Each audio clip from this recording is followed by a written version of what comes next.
And I know for myself, Elijah, when I was in school, a big thing that was important for myself was really staying on top of my grades, right? Because Hmm.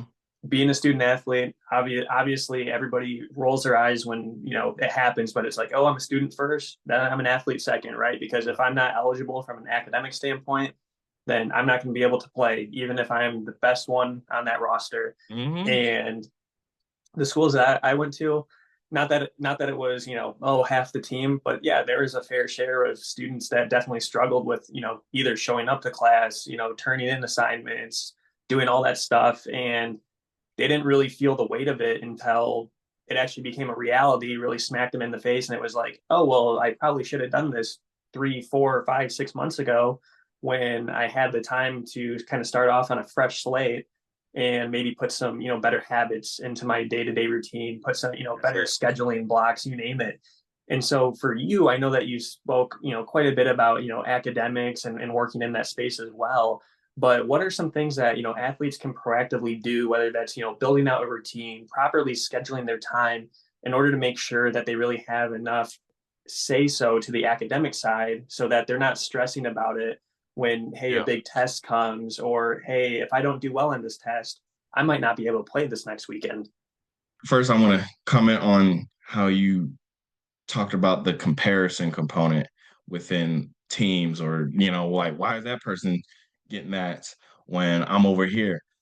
That cons comparison is the thief of joy. I forget who said that, and it goes back to what we discussed earlier. If we stay in our lane, we're too busy to look at anybody else, especially in a bad manner. And if we want to be naturalistic, a fish has never been jealous of a cheetah.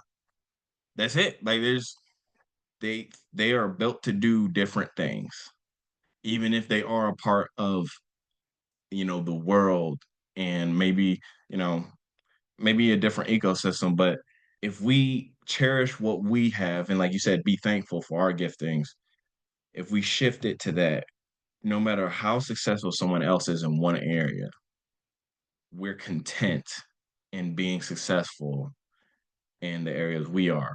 And plus, there's one consistent thing about life, and it that is going to change. We have seasons for a reason. There's a time and a place for every season. Just because you might not have it right now doesn't mean the upcoming season is gonna be the same. Because I have been the guy that has done the sideline shuffle in high school and in college, and I've been the guy who's been one of the stat leaders slash guys who just go make a play in high school and in college. I've played the full spectrum on two different levels. And at the end of the day, it doesn't matter what we may want statistically. If you're good at whatever role you're at, you're good. But you have to go through those steps to get to whatever stats you want anyway. To get to whatever result, starting wise, or getting all these credentials, you have to go through the process anyway. So just buy into what you got, buy into where you at, and know that stuff will change. And are you going to show up when it does? And then with the academic portion, it's been drilled into my head since I was younger. I was a nerd and honor roll student way before I could play. And my parents trained me like that. But I'm thankful that they did, because it's not about necessarily the grade portion. You said something so pivotal. It's the habits. Like, I would come back home, do my homework right away, and then I would have the whole rest of the evening to myself. That was the best part. And I carried that same mindset in college, and I never struggled. I made it a 3.0, I think it was, yeah, 3.0 something in my first semester. And then the only time I didn't have a 3.0, I had like a 2.9 something, and that was because I had 17 credit hours during the football season, and it was my last semester at Ashland. So I was going through all that crap. And then my schedule was garbage because my advisor jacked me up. That's just plain out. She gave me 8 a.m., a 9 a.m., and a 10 a.m. and 11 a.m. Monday, Wednesday, and Friday. And then I had two labs on top of that. And the first class was chemistry. And I barely passed chemistry with a C, and that's what brought it down. But even past that, I still had a 2.9 something and got all, 17, 18 credits, whatever it was during the football season. What? So the habits, guys, with all my academic work and even at Youngstown right now, my other job is to be athletic academic advisor. So I just work with athletes to make sure they stay eligible. But it's all habits. Like, you probably won't use trigonometry again, but you got to do what you got to do.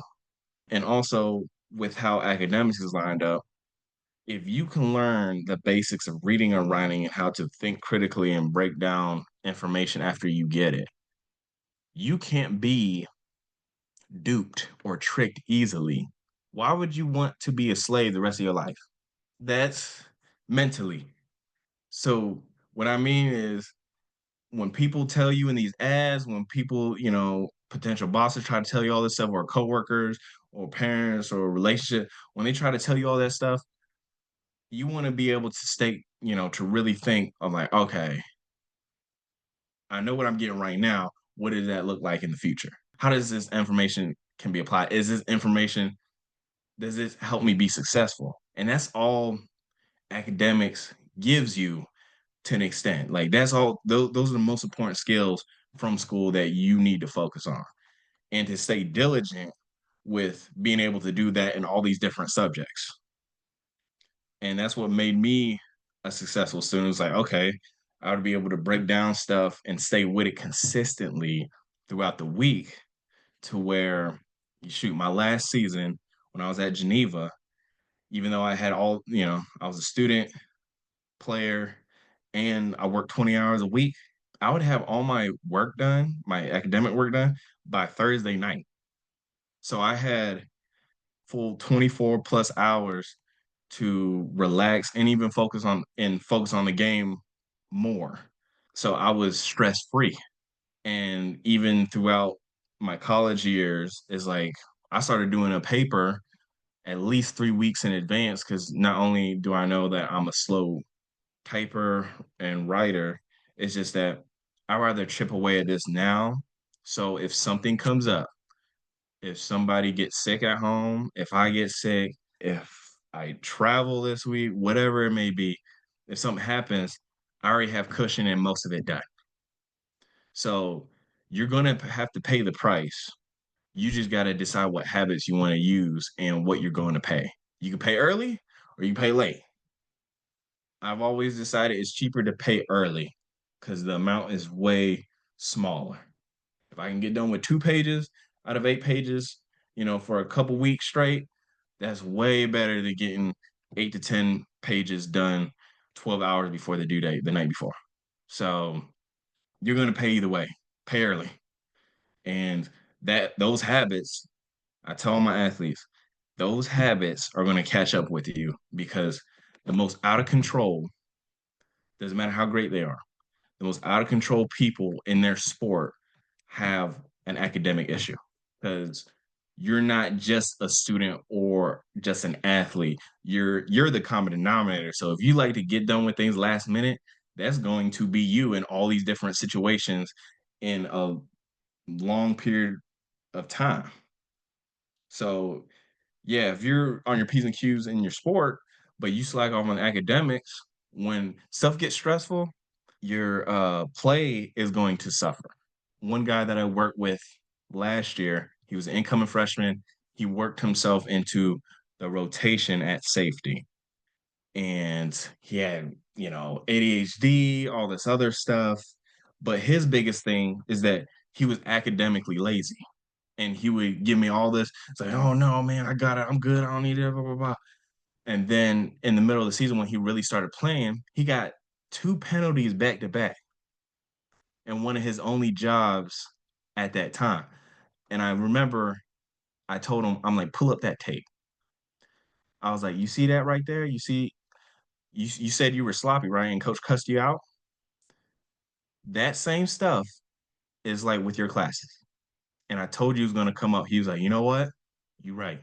And he's been much better from that point on. He hasn't gotten out.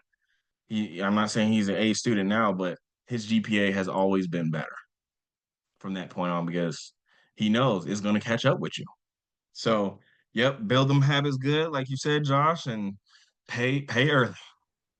Looking back too, the whole pay early thing versus pay late was really big for myself because, a lot of it relates to everything that you said as far as, I'd rather give myself time to just start working on it now, take it one step at a time, go at my own pace versus if I know it's due tomorrow night and I haven't even started it, now I'm stressed out going into that next practice because practice doesn't stop because now I have a paper that I have to write. Practice doesn't stop because I have to study extra, right? Practice for games or traveling. All that stuff is Yeah. still there. Yep. And no one cares if you're paying early or paying late. It's up to, the athlete to figure out. But at the end of the day, too, paying late 9 times out of 10 in every situation that I know and athletes who I talk to, it's going to cause a immeasurable amount of stress on the Yeah. student athlete. And that stress then, to your point, carries over onto the field and causes some of those issues where it's like, you know what, I bet if you had started it early, I bet if you were, on top of those grades and put those habits and routines in, you probably wouldn't have got those penalties. You probably wouldn't have made that mistake. And if Yep. you did, your headspace would have probably been a little bit more clear, a little bit more, okay, cool, adaptive to what was going on. So I appreciate you bringing that Thanks. up, especially from your perspective, for somebody who has actually worked and dealt with, athletes in those situations. I always think it's super unique and very cool there.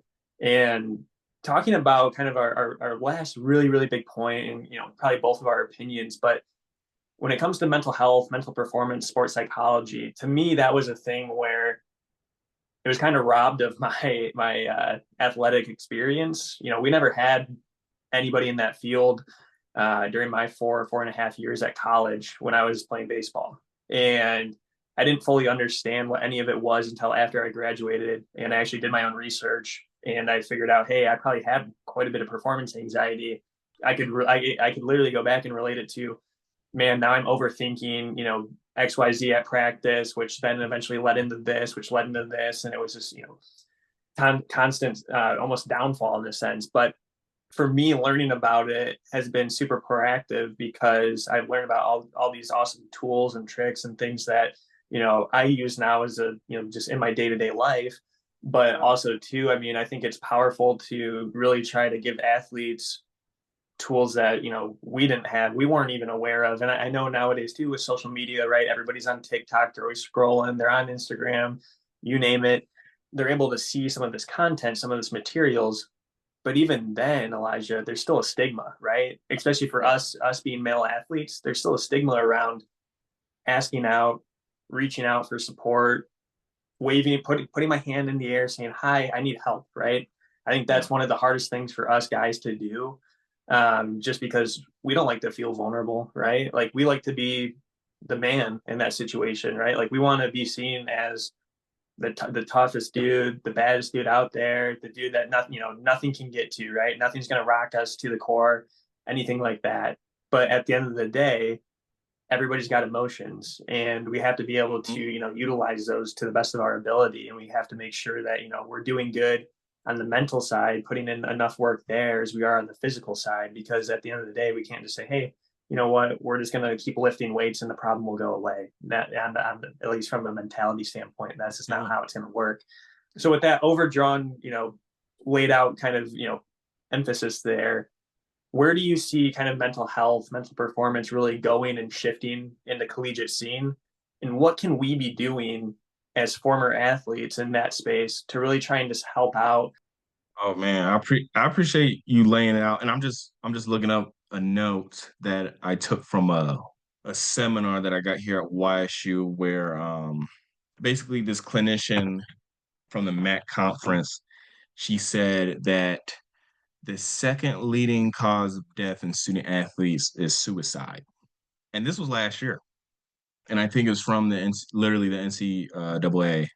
Hopefully that stat has changed since then, but I remember writing in my notes on my phone.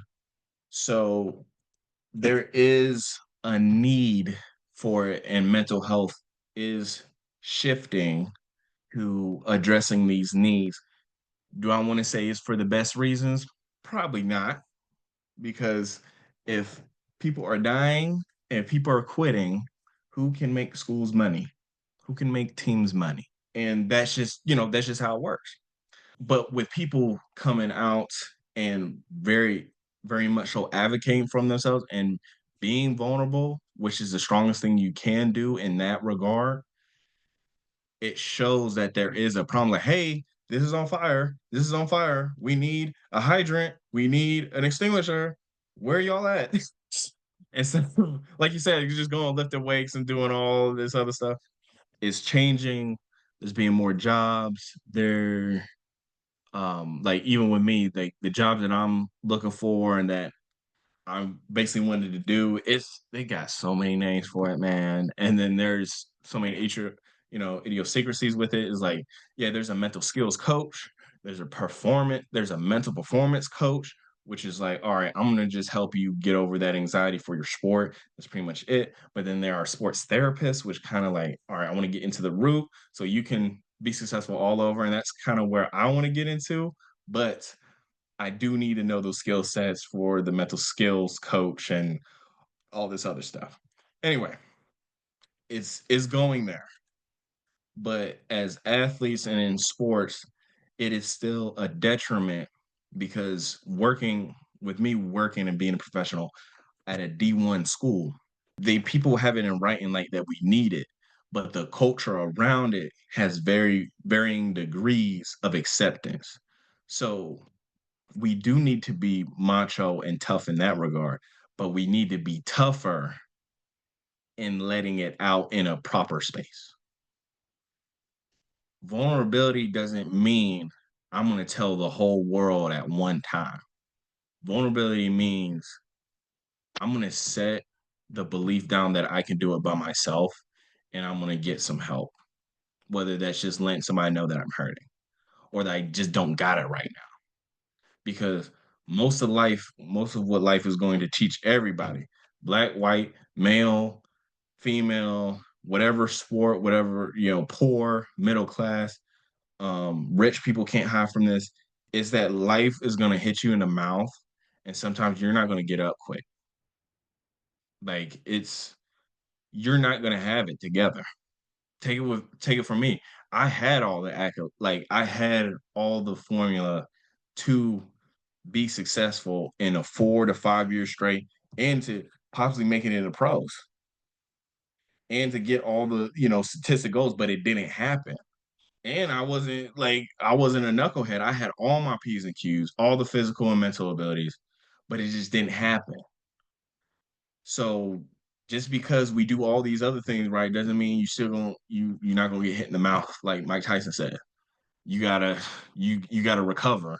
And sometimes the best thing we can do is to get somebody to have already somebody in our corner to lift us up. I never seen no heavyweight champion, no lightweight champion, no featherweight champion, no middleweight champion have a completely empty corner.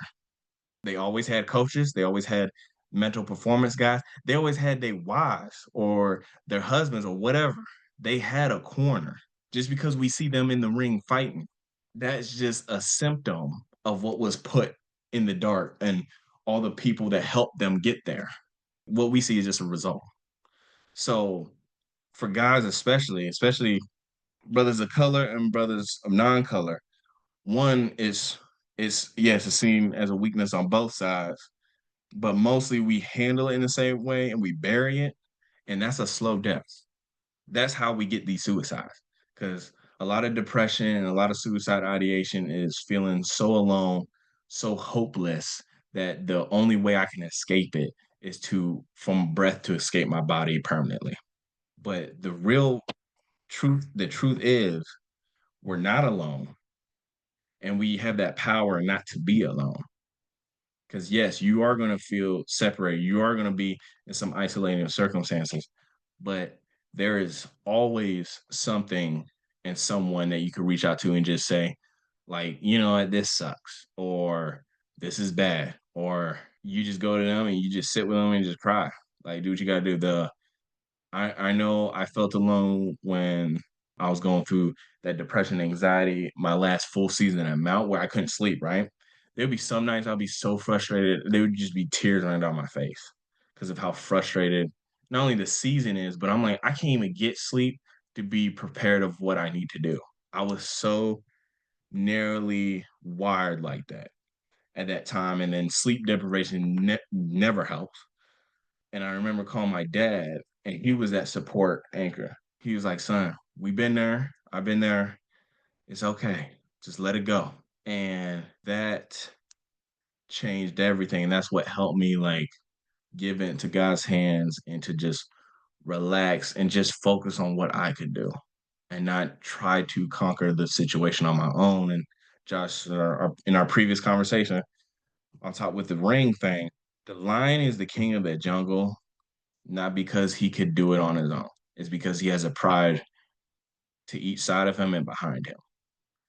Like the tiger is more explosive and bigger and stronger, but the tiger is not the regarded universally as the king of the jungle. The lion has that attitude and has that regalness because he is the only big cat that has figured out that working in a team is what allows him to conquer his environment. Because it doesn't matter if it's the elephant that's way bigger than him, it doesn't matter if it's the black mama that's way deadlier than him, it doesn't matter if it's the hyena, and we all know how hyenas get. They all are afraid of just one line because they know, even though he's mighty, he ain't alone, and they gonna take you down. And what they see everything as lunch because of that. Everything else got to be a little more timid. So you need help as a man, and you need help as a woman, but you have the power to make that decision, and you can make that every single day. Find your support people, find the courage to really just let out and not be afraid of being criticized. Like we're always, criticized as athletes. We're always being critiqued. We're always being evaluated. And if there's any sign of weakness, like we're cut. And even though, and that's the balance within the sports realm is like, yeah, we got to have a person for mental health and we got to acknowledge these mental health structures, but there are aspects of the culture where it's like, okay, if you say that, somebody's going to try to take control of that situation who might be on the staff or somebody who's not going to do what they're supposed to do who's on the staff. And but on the other hand, there's someone who are going to do what they're supposed to do on the staff. And there is someone who's not going to take control and who's going to fully give you reins of your life in that situation. And just to be you, and your playing time doesn't matter, stats doesn't matter, you matter as a person. So yeah, just everybody have wisdom for who you bring in, who you let see, to be vulnerable, but you need the outlet. Because if not, it's going to be rough for, and life is too rough already. Make it easy for yourself. Like you're going to have to pay now, pay early, or pay late. Better, it's cheaper to pay early. And that's the only reason why I'm here because I paid early emotionally. Everything that you said, I think, really just relates to everybody in general as far as how they're typically feeling, but also to kind of just almost, in lack of better terms, the kick in the butt that they Yeah. need in order to take that next step for support and actually seek that. I know that we've been talking about a ton of heavy stuff, right? Mhm. From just your experience as a student athlete, all the adversity that you've had to face and overcome to where you're at currently, but also too, right? Talking about heavier topics and subjects for, just athletes in general.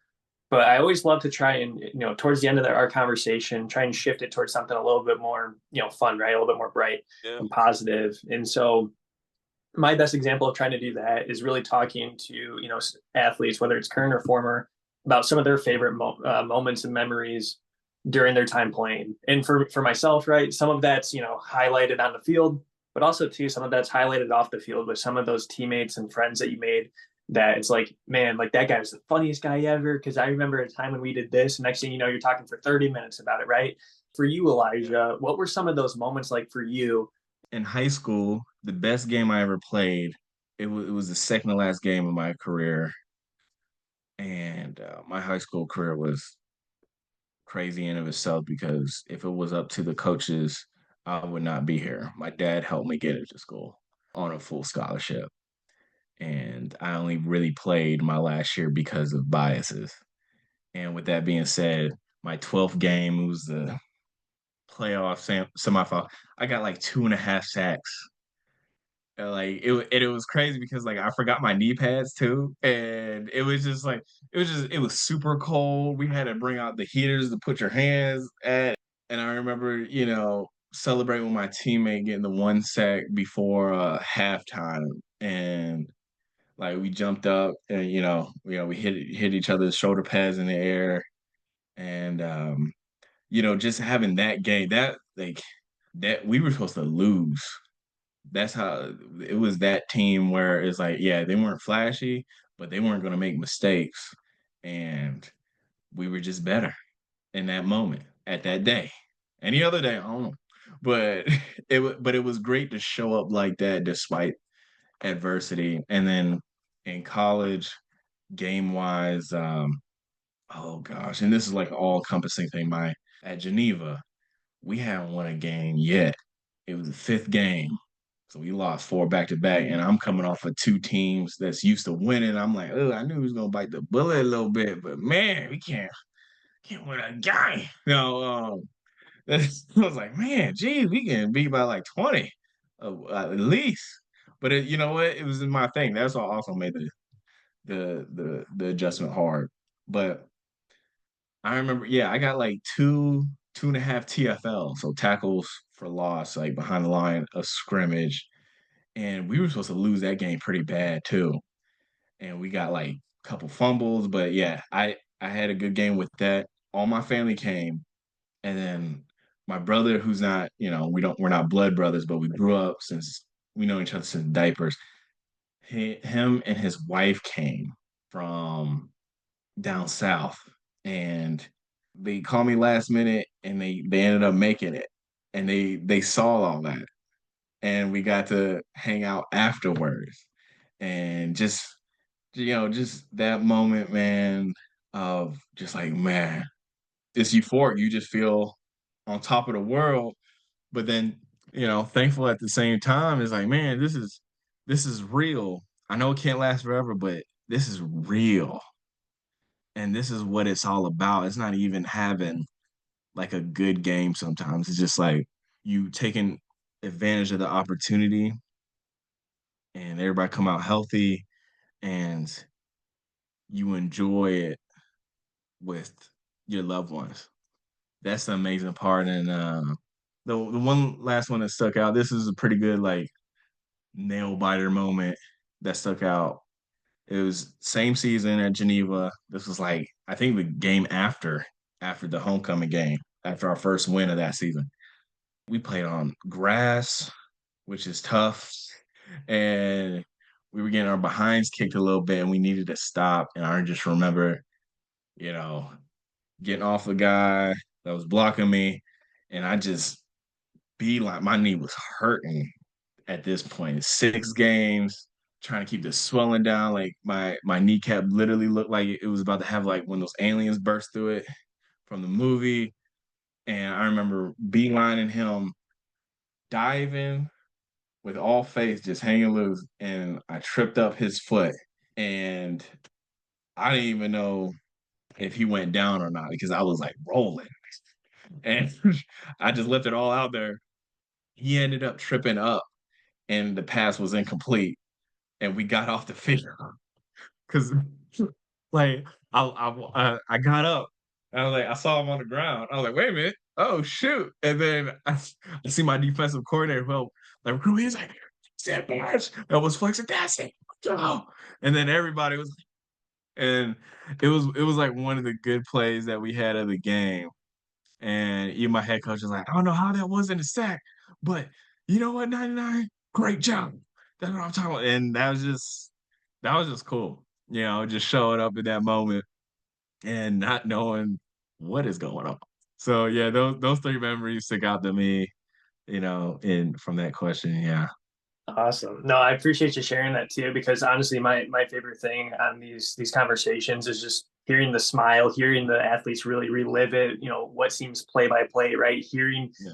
exactly almost verbatim what teammates said, what coaches said, what parents said about, those certain situations. It's always super, super cool. And again, those are memories, right? Where I could ask you again in another 50 years and you're going to be able Oh yeah. to say the exact same story that you did today, Hmm. tell you exactly word for word, which is always super unique for myself. But with that being said, Elijah, he has shared a wealth of knowledge with everybody, right? And when I say this, I mean this from the bottom of my heart. This guy is a master motivator. He's a person who you guys can all go to, right? This guy is the biggest person when it comes to community, I think, in a whole, because him and I first talked, and it was like we had talked from the time that we were five until the time that we are Yeah. today, right? It seemed like we were old friends rekindling from Yeah. a previous friendship almost.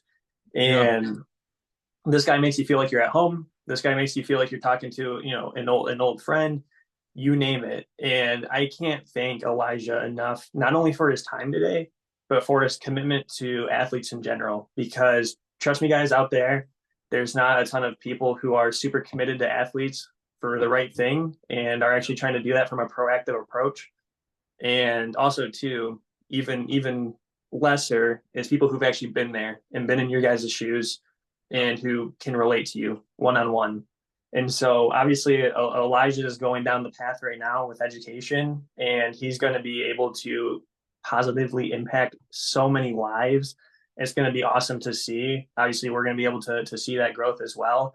But from the bottom of my heart, Elijah, I can't thank you enough, not only for your time today, but for just being vulnerable enough to share your story, your experience with all of us. And I'm looking forward to having you on again as a guest, because I think that you are invaluable to student athletes out there as far as your journey, but also to just the general advice that you have. I can't wait for you to actually, have conversations with those athletes in massive, massive big settings, right? And be that person that's that master motivator, be that person that gets them to, kind of turn on that switch and say, hey, he was that wake up call for me that got me from being, this kind of athlete who was just kind of getting by day to day, going through my own issues, to being on top of my game, excelling, and, obviously in their own way. So, but with that being said, guys, we will catch you in the episode next week.